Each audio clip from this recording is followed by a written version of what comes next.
इस तरह से हो शिक्षा व्यवस्था तो सभी को मिलेगी एक समान जानकारी। भाषाएं भले अलग हों लेकिन सिलेबस हो एक। देश में one nation one education board, one nation one syllabus, one nation one curriculum लागू करने की मांग वाली पीआईएल पे कोर्ट में सुनवाई हुई है। हमने ये मांग किया है कि राइट टू एजुकेशन एक्ट को बदल के राइट टू इक्वल एजुकेशन बनाया जाए और पूरे देश में सिलेबस कॉमन किया जाए।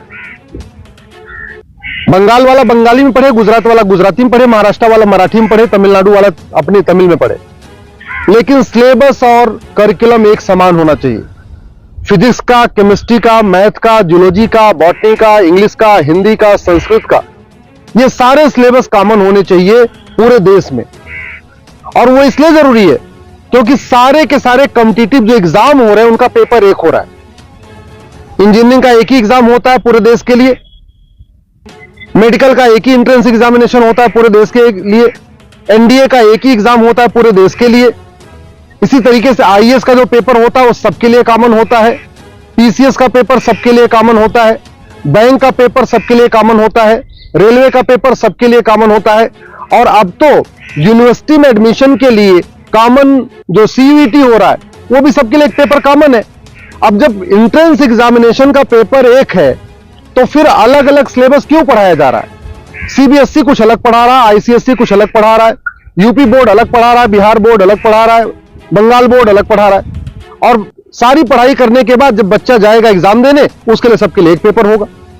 अगर पेपर सीबीएसई के पैटर्न पे सेट होता है तो बाकी स्टेट बोर्ड वालों को इक्वल अपॉर्चुनिटी नहीं मिलती। अगर जो एंट्रेंस एग्जामिनेशन का पेपर है इंजीनियरिंग का, मेडिकल का, एनडीए का, बैंक का, रेलवे का, अगर वो आईसीएसई बोर्ड के पैटर्न पे होता है तो सीबीएसई बोर्ड वालों को और बाकी स्टेट बोर्ड वालों को फिर इक्वल अपॉर्चुनिटी नहीं मिलती। राइट टू एजुकेशन हमारा फंडामेंटल राइट है, इसलिए हमने कोर्ट से ये कहा है कि आप केंद्र सरकार को निर्देश दीजिए, एनसीईआरटी को कहिए एक कॉमन सिलेबस, कॉमन करिकुलम तैयार करे। आज की डेट में जो नवोदय स्कूल है वो पूरे देश में उसका सिलेबस कॉमन है, जो आपका केंद्रीय विद्यालय है उसका सिलेबस भी कॉमन है। और अगर आप बाहर देखिए, अमेरिका में यूनिफॉर्म एजुकेशन है, चाइना में यूनिफॉर्म एजुकेशन है, फ्रांस में यूनिफॉर्म एजुकेशन है, जापान में यूनिफॉर्म एजुकेशन है, सिंगापुर में यूनिफॉर्म एजुकेशन है, रसिया में यूनिफॉर्म एजुकेशन है, दुनिया के कई देशों में यूनिफॉर्म एजुकेशन होता है, यानी सिलेबस करिकुलम सबका कॉमन होता है।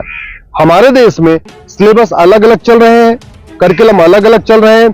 इसके कारण बच्चा कितना भी अच्छा हो पढ़ने में, बिना कोचिंग के वो इंजीनियरिंग क्वालिफाई नहीं कर पाता, क्योंकि वो यूपी बोर्ड का बच्चा कितना भी अच्छा हो एक्सपर्ट पढ़ने में, लेकिन पेपर जो सेट हुआ वो तो सीबीएसई के पैटर्न पे हुआ, तो फिर वो क्वालिफाई नहीं कर पाता। अल्टीमेटली उसको कोचिंग करना पड़ता है। और मैंने ये भी कोर्ट को कहा है कि ये कोचिंग माफियाओं के दबाव में ही वन नेशन वन एजुकेशन लागू नहीं हो रहा है। कोचिंग माफिया इतने पावरफुल है, इनका लगभग 5 लाख करोड़ रुपए का कोचिंग का बिजनेस है हर साल का। अगर वन नेशन वन सिलेबस हो जाएगा, कॉमन सिलेबस, कॉमन करिकुलम हो जाएगा और जो पढ़ाया जाएगा यही पूछा जाएगा, तो लोग कोचिंग नहीं करेंगे। जो मेहनती बच्चे होंगे वो अपनी पढ़ाई करेंगे और उसके बाद एंट्रेंस क्वालिफाई कर लेंगे। लेकिन ये कोचिंग माफियाओं ने ऐसा सिस्टम बना दिया है कि पहली बात तो वन नेशन वन सिलेबस नहीं होने दे रहे, वन नेशन वन एजुकेशन नहीं होने दे रहे, और दूसरा जो 10वीं 12वीं में पढ़ाया जाता है वो एंट्रेंस एग्जाम में पूछा नहीं जाता, जो एग्जाम में पूछा जाता है वो 10वीं 12वीं में पढ़ाया नहीं जाता। इसका मेन ये कारण है कि कोचिंग माफियाओं ने पूरे हमारे एजुकेशन सिस्टम को हाईजैक किया हुआ है। और दूसरी बात ये भी है, जो बुक माफिया है, पब्लिशर है, ये नहीं चाहते कॉमन सिलेबस कॉमन करिकुलम हो। तो अगर कॉमन सिलेबस कॉमन करिकुलम हो जाएगा और सिलेबस कांस्टेंट रहेगा, 2 साल 3 साल 4 साल तक वही रहेगा, तो फिर जो पब्लिशर है इनकी किताब कोई नहीं खरीदेगा, लोग एनसीईआरटी किताब खरीद लेंगे। जो एनसीईआरटी छापेगा अगर वही लोग किताब में स्कूल में चलाएंगे तो एनसीईआरटी किताब 100 रुपए की मिलती है, प्राइवेट पब्लिशर उसको 500-1000 रुपए की बेचते हैं। तो बुक माफिया नहीं चाहते कि कॉमन सिलेबस कॉमन करिकुलम हो, एनसीईआरटी किताब हर जगह लागू हो। कोचिंग माफिया नहीं चाहते यूनिफॉर्म सिलेबस हो, यूनिफॉर्म करिकुलम हो, वन नेशन वन सिलेबस हो।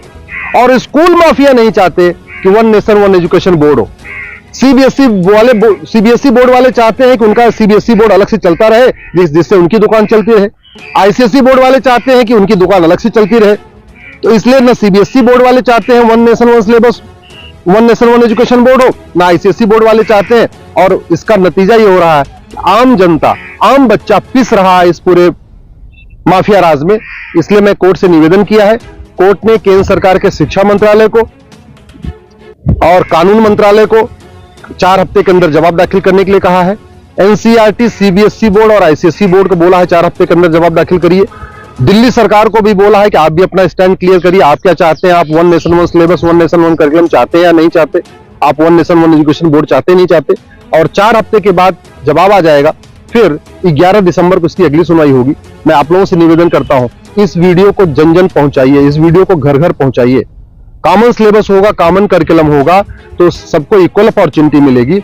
यूनिफॉर्म एजुकेशन से सबसे बड़ा फायदा होगा, जातिवाद खत्म होगा, क्लासेस खत्म होगी, भाषावाद खत्म होगा, क्षेत्रवाद भी खत्म होगा और जिहाद और मजहबी उन्माद भी खत्म होगा।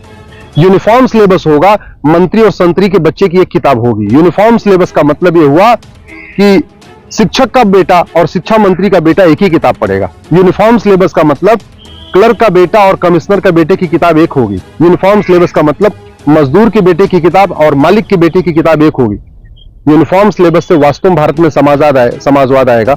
समान शिक्षा से ही भारत में शांति आएगी, समाज शिक्षा से ही भारत में समृद्धि आएगी, समान शिक्षा से ही वास्तव में भारत में समरसता आएगी।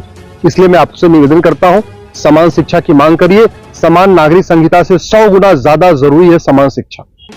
ये जो देश में आप देख रहे हैं ना, आतंकवादियों के समर्थन में रैली निकलती है, जिहादियों के पक्ष में लोग खड़े हो जाते हैं, युद्ध हो रहा है इजराइल में और रैली निकल रही है आतंकवादियों के समर्थन में भारत में। ये क्यों? क्योंकि यहां मैकाले शिक्षा चल रहा है, मदरसा शिक्षा चल रहा है और मिशनरी शिक्षा चल रहा है। ये मैकाले शिक्षा खत्म होनी चाहिए, मिशनरी शिक्षा खत्म होनी चाहिए, मदरसा शिक्षा खत्म होनी चाहिए, सीबीएसई आईसीएसई बोर्ड खत्म होना चाहिए। केवल एक देश एक शिक्षा बोर्ड यानी भारतीय शिक्षा बोर्ड होना चाहिए और वन नेशन वन सिलेबस यानी पूरे देश का सिलेबस एक समान होना चाहिए। उसी से भारत में शांति होगी और समृद्धि होगी।